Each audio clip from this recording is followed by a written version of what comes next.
Good morning and welcome to worship at St. George's Lowville, whether you are here in person or online. We invite you to join in the prayers and the hymns. We begin with the territorial acknowledgement. St. George's Church and the homes of a lot of our parishioners lie on Indigenous lands that belong to the homes of the Anishinaabe, the Wyandot, the Huron, and many others. We offer thanks and respect for their care for the land, as well as the plants and the animals down the ages. We pray that we, in our turn, may treat the land and its Indigenous peoples with respect and friendship. And now we begin our worship with the grace. The grace of our Lord Jesus Christ, the love of God, and the fellowship of the Holy Spirit be with you all. And also with you.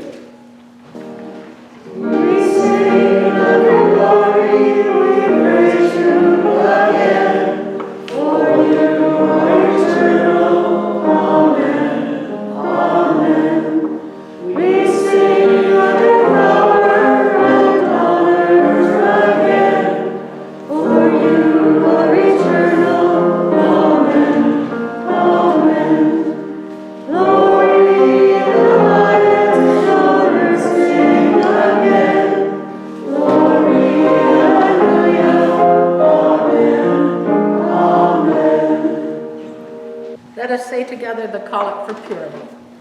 Almighty God, you all hearts are open, all desires known, and from you no secrets are hidden.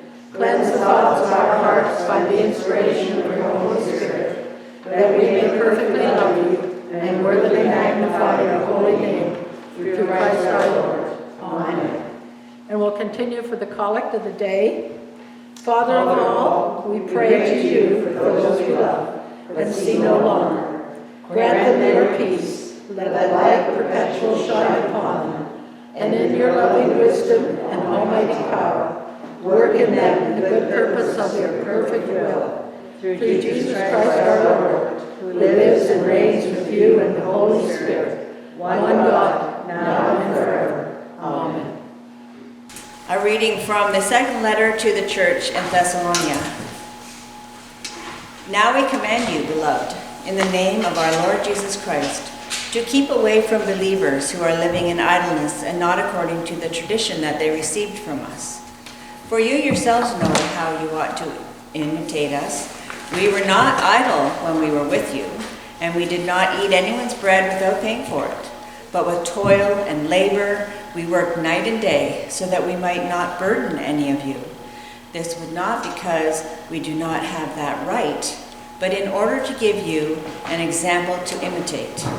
For even when we were with you, we gave you this command: anyone unwilling to work should not eat.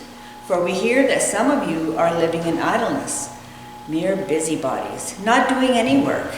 Now such persons we command and exhort in the Lord Jesus Christ to do their work quietly and to earn their own living. Brothers and sisters, do not be weary in doing what is right. For the word of God in Scripture, for the word of God among us, for the word of God within us. Thanks be to God. And from Isaiah, you will say on that day, I will give thanks to you, O Lord, for though you were angry with me, your anger turned away and you comforted me. Surely God is my salvation. I will trust and will not be afraid. For the Lord God is my strength and my might. He has become my salvation. With joy you will draw water from the wells of salvation, and you will say on that day, give thanks to the Lord, call on his name, make known his deeds among the nations, proclaim that his name is exalted. Sing praises to the Lord, for he has done gloriously. Let this be known in all earth. Shout aloud and sing for joy, O royal Zion, for great in your midst is the Holy One of Israel.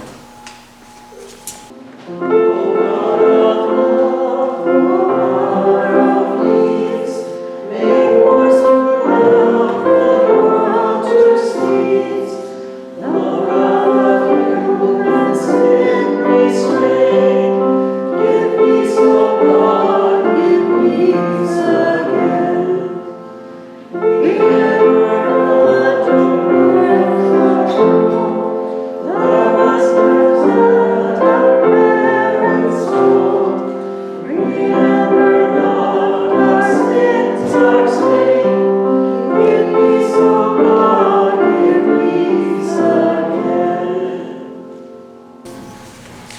The Lord be with you.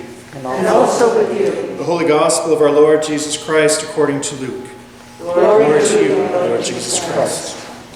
When some were speaking about the temple, how it was adorned with beautiful stones and gifts dedicated to God, Jesus said, "As for these things that you see, the days will come when not one stone will be left upon another.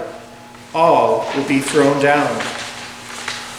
They asked him, "Teacher, when will this be, and what will be the sign that this is about to take place?" And he said, "Beware that you are not led astray, for many will come in my name and say, 'I am he,' and 'the time is near.' Do not go after them.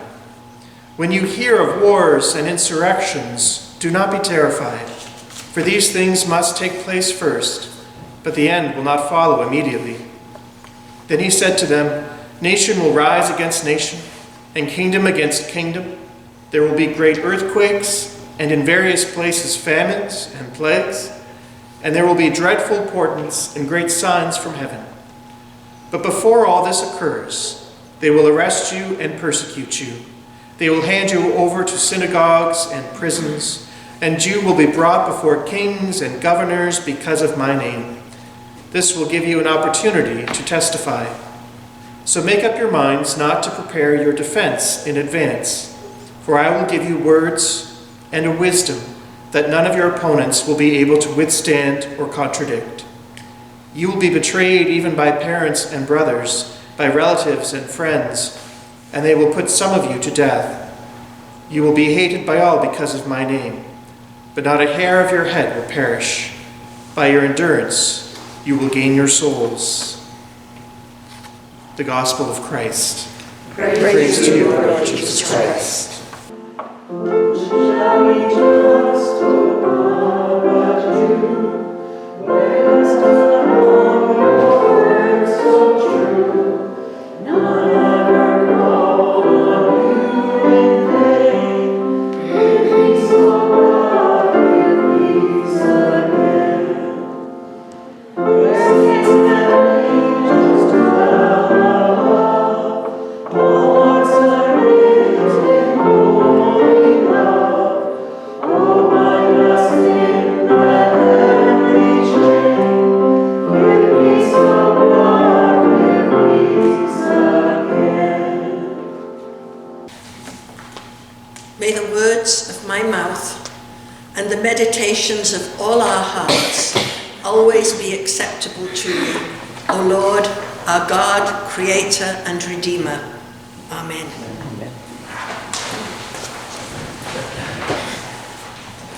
Did you have the same reaction as me when listening to this passage? That listening to this was kind of like reading the newspapers? Wars, famines, floods, fires, earthquakes, plagues. For plagues, perhaps we read pandemics. And I ask myself, when haven't there been great earthquakes and famines and plagues on earth, and unexpected events in heaven, in the skies? When didn't nation rise against nation and kingdom against kingdom? This week we have remembered the sacrifices of men and women of every nation who have fought for freedom in 2 world wars and numerous wars since. Yet wars still go on. We cannot forget what's happening in the Ukraine. I think the big difference between the church of Luke and our church, the time when Luke was writing and now and any time in between, is that we see and hear a lot more. We have video, we have fast internet. But we must remember that our times are not unique. Isaiah 2,700 years ago and Luke over 2,000 years ago lived the same reality. Now, by the time Luke puts the finishing touches to these verses and sends his gospel out to be shared with the early church, the temple's destruction, the first prediction, has already happened.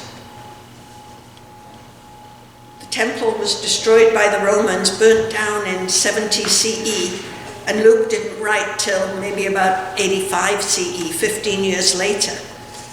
So for Luke's readers, what Jesus says is here more a reflection on what has happened than a prediction of it. I mean, those first hearers of Luke's gospel just knew what he was talking about. The temple was no more. Jerusalem had been laid waste. Up to maybe as many as 1 million Jews had been slaughtered by the Romans. Some were Jewish residents and some were pilgrims up for the Passover. And the early church itself was being persecuted. The followers of Jesus were being persecuted and killed. Maybe Luke exaggerated some of Jesus' words to give hope and context to the people who would read his gospel. But there are people in the world today with whom these words resonate very strongly. At Synod last week, Bishop Susan talked about some of the bishops she talked to at Lambeth who were suffering severe persecution. But we're not there. But for those who hear the words and are being persecuted, there's hope in this passage. At the end of this passage, Jesus assures his listeners that if they hang on, not a hair of their head will perish. But how do these words speak to us? In this time, in this place. Here we are in a warm church on a Sunday morning with some snow falling outside. And how do we hear these words today? I mean, all I have to do is turn off my laptop or turn off the television and I can shut out what's happening around the world. Not that I think I should, but we can. They couldn't, because it was real to them, and to some people it's still real. So how do we read this passage? Is it prophetic or is it apocalyptic? These are two types of writing, two genres of writing that are used in the Bible for a time of suffering. Prophecy says that suffering is caused by the people's disobedience, or the people's sin, if you like, and it calls the people to repent and change their ways. John the Baptist was a prophet. Repent, he preached. Change and be saved. Apocalyptic literature, on the other hand, is also written during a time of suffering. But it encourages the readers to continue with their faithfulness and patience. It views suffering as caused by evil powers who afflict the faithful, and it sees a future which includes a reversal of fortunes. The faithful righteous who suffer now will be rewarded. As Jesus said, "Blessed are ye when men shall revile you and persecute you and say all manner of evil against you." The godless unrighteous who bring suffering to others will suffer, and usually in some sort of a different or recreated world. So we could read these words of Jesus as prophetic, as a warning, and start preparing for the end of which Jesus speaks, trying to figure out the calendar and events that Jesus is alluding to. A few weeks ago, I was talking to one of my neighbors, a lovely Christian lady. We were talking in the hallway at the condo, just a normal conversation. It was around the time of the hurricanes in Florida and the Maritimes, talking about that and the wars and all the things one talks about. And she said that, well, isn't this a sign that the end times are near? I gently pointed out that this has been the state of the world for the last 2,000 years, and the end times haven't come yet. Our time is no better, no worse. So I prefer to get rid of all that "this is a prophecy" business and hear the words as apocalyptically, as an invitation to live by faith and hope here and now. After all, the passage ends with hope. But not a hair of your head will it perish. By your endurance you will gain your souls. That last verse might be better paraphrased with something like, by sticking to the convictions of your faith in the midst of opposition, you acquire your true selves. You become the person God created you to be. In other words, we learn to be children of God. The self is lost when we allow things like despair and anger to control our lives, rather than having God and God's purpose and promises control us. The self is lost when we sink into apathy instead of living like children of God and working to bring God's kingdom here on earth. So there isn't permission to sit back and do nothing and be Pollyanna-ish and, oh well, it'll all come out right in the end. Yes, we see the signs Jesus talked about here and now in our age. So how do we interpret them? He says that whatever happens to us will give us the opportunity to testify. So we ask, what would Jesus see if he were here now? And how would he interpret it? What do we see in our churches, our denominations, in our nation, in our world, in one another? Because what we see is what we work towards, to what we will give witness. And it won't be the same thing for all of us. We'll all see and be encouraged by and set on fire by different things. When I look at the signs of the times, two things stand out for me. One is division, whether between nations, religions, political ideologies, or divisions within families. And the other one is climate change caused by global warming. These are huge issues, but there are a lot more. There's financial inequality, discrimination, slavery.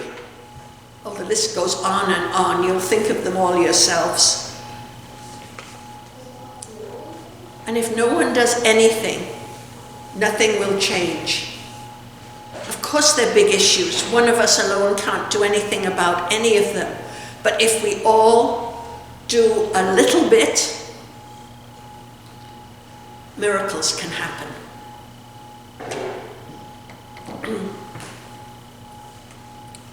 This is the difference between the collaborative kingdom that Jesus established and the interventionist kingdom where some people believe that God will zap himself down and suddenly everything will be all right. That wasn't what Jesus taught us. He didn't teach that at some point at the end of the world God will establish himself. He taught that God's kingdom comes because we all work with God to make this world a better place and to right its wrongs. What we do here matters. Every decision we make, how we spend our money, the things we say to each other, how we treat our family, friends, the poor, the vulnerable, the stranger, the alien, and the other. It all matters. So, today as we pray for peace and remember those who fought for freedom, I'm going to close this homily with the words we use every week to send us out from worship. And you know the response. Let us go in peace to love and serve the Lord. Thanks be to God. Amen. Let us declare our faith in God. Do you believe and trust in God the Father, source of all being and life, the one for whom we exist? We believe and trust in him. Do you believe and trust in God the Son, who took our human nature, died for us, and rose again? We believe and trust in him. Do you believe and trust in God the Holy Spirit, who gives life to the people of God and makes Christ known in the world? We believe and trust in him. This is the faith of the Church. This is our faith. We believe and trust in one God, Father, Son, and Holy Spirit. Amen. We confess our sins before God and ask for forgiveness. When we When we forget forget all we have done, forgive us, Lord, we pray. When we forget the love you show us and the wisdom of your words, forgive us, Lord. When we forget that life you gave and your spirit in our hearts, forgive us, Lord. When we forget that you're all to serve and listen to the world, forgive us, Lord. When we forget all you've done, bring us to your feet, grant mercy, Lord. We pray. Amen. O Lord our God, we gather this day to pray for those who have died in war. We pray for those who made the ultimate sacrifice. We pray for those who have been victimized as innocent casualties of hatred and terror. Hear us, O Lord, as we make our appeal in their memory. This poem was written by Lieutenant Colonel John McCrae the day after witnessing the death of his friend on the battlefields of World War I. In Flanders fields the poppies blow, between the crosses, row on row, that mark our place, and in the sky, the larks, still bravely singing, fly, scarce heard amid the guns below. We are the dead. Short days ago we lived, felt dawn, saw sunset glow, loved and were loved, and now we lie in Flanders fields. Take up our quarrel with the foe. To you from failing hands we throw the torch. Be yours to hold it high. If ye break faith with us who die, we shall not sleep in Flanders fields. As we remember those who have sacrificed life or limb or a peaceful mind for the sake of peace and justice, let us commend their souls anew to God's eternal mercy and compassion.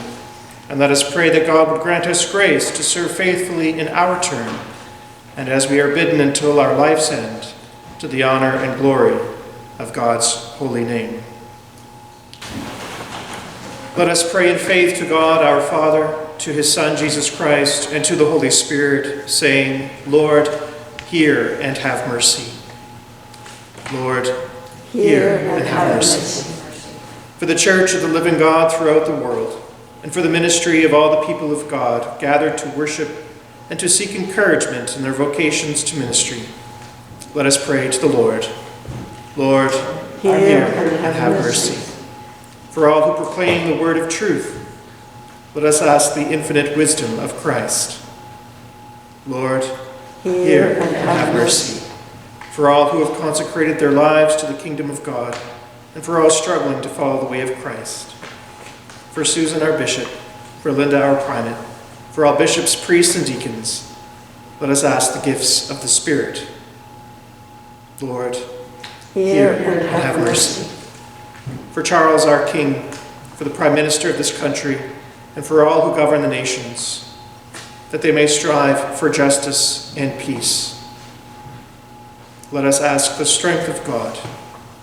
Lord, hear and have mercy. For those who travel, for the sick and the suffering, remembering especially those on our hearts today in need of God's healing touch. We offer them to you, O Lord, either silently or aloud. Pray for Mike.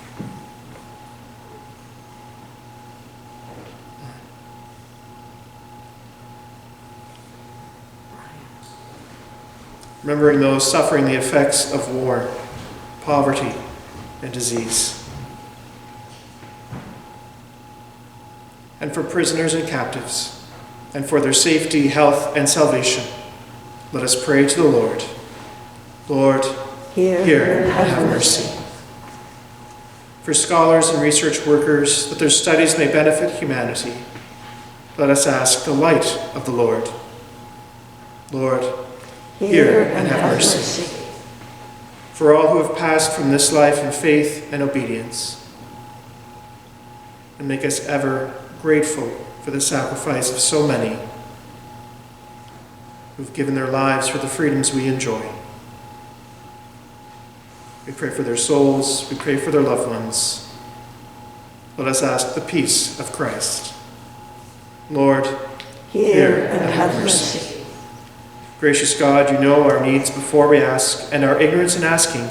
Grant our requests as may be best for us. This we ask in the name of your Son, Jesus Christ, our Lord. Amen. Amen.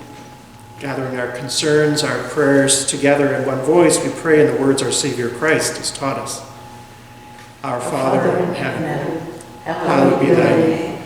Your kingdom come, your will be done on earth as in heaven. Give us this day our daily bread. Forgive us our sins as we forgive those who sin against us. Save us from the time of trial and deliver us from evil. For the kingdom, the power, and the glory are yours, now and forever. Amen.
Glory to God, whose power working in us can do infinitely more than we can ask or imagine. Glory to God from generation to generation, in the church and in Christ Jesus, forever and ever. Amen. May the peace of God, which passes all understanding, keep your hearts and minds in the knowledge and love of God and of his Son, Jesus Christ, our Lord. The blessing of God Almighty, Father, Son, and Holy Spirit, be with you and remain with you now and always. Amen. Go in peace to love and serve the Lord. Thanks be to God.